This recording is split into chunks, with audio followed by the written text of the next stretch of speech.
What a mess. Well then, welcome to the Jack the Scrapper Show.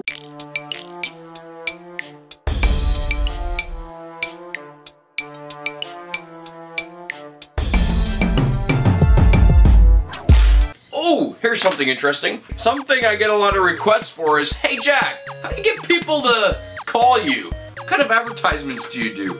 And while I do a few, I have a flyer here that I actually run once in a while in the neighborhood. We walk around the streets. If I'm in a neighborhood and I'm doing a pickup, nothing's gonna stop me from going up to 3 or 4 houses next door and doors after that.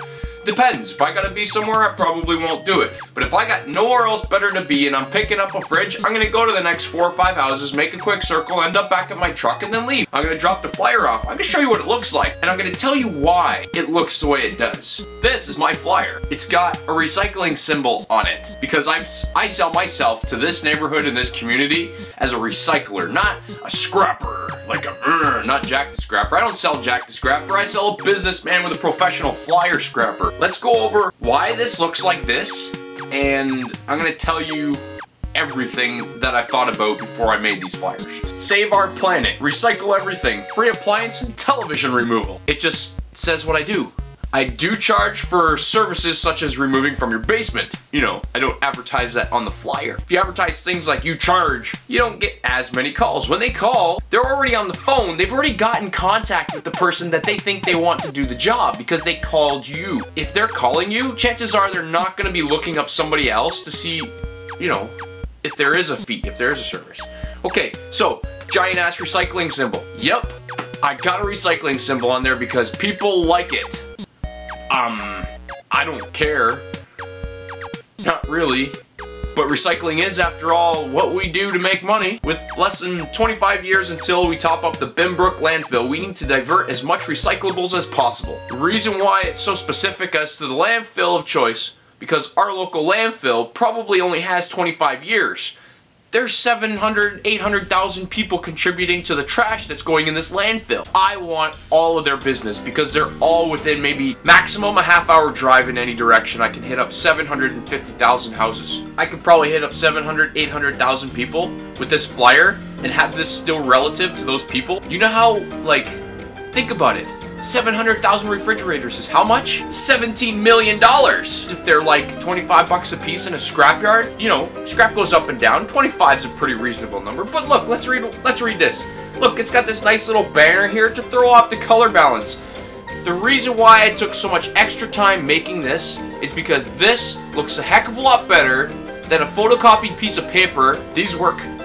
I pay good money for these. They're almost cardstock. They're like almost the thickness of a business card. A little less because, you know, they tend to get thrown out more than a business card. People in this city are concerned about the landfill and how much more we're gonna have to pay for our taxes to divert our garbage to another city. If they think that they can help themselves by calling me, pick up any of this stuff. Don't take your old unwanted appliances to the dump. Call us for a free removal from your home.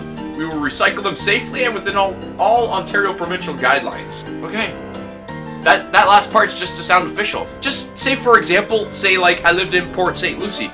I would then have changed that to say, we will recycle them safely within all Florida state guidelines. There's nothing wrong with saying that, as long as that's what you're doing. If you're not breaking the law, you should tell people you're not breaking the law. Does that make sense?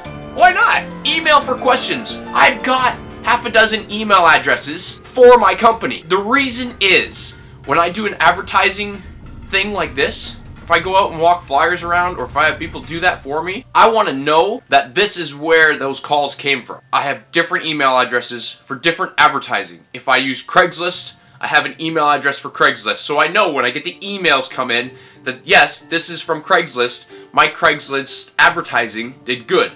Yes, this is from a flyer, then that did good. Yes, this is from a business card. Yes, and my business cards did good. It helps me track where my invested dollars and where my advertising dollars are spent wisely.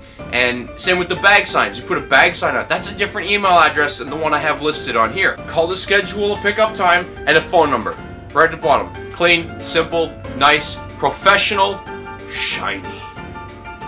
It's shiny. Look at that. See the shine? See that? See the shine on that? Oh yeah. People like shiny things. I would suggest that if anyone's really serious about making a scrap business of their scrap collecting, that stepping it up just a little bit, definitely a worthwhile investment. Okay, bye.